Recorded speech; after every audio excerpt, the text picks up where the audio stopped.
इसमें civil defence इसलिए यहाँ पे मौजूद है कि इस तरह की अगर कोई हरकत करता है तो उसे रोका जा सके।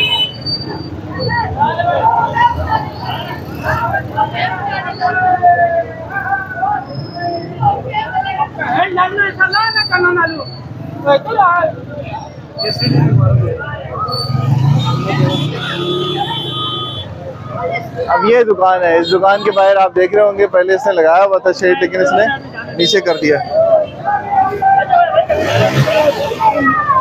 यहाँ से अब सिविल डिफेंस हटा रही है लोगों को।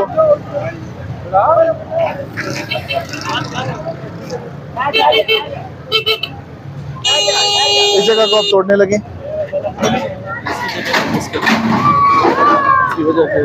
अब देखिए ये सीढ़ियाँ गैर कानूनी तरीके से बनाई गई थी। इसका असल रास्ता जो है वो ये है, ये शटर है।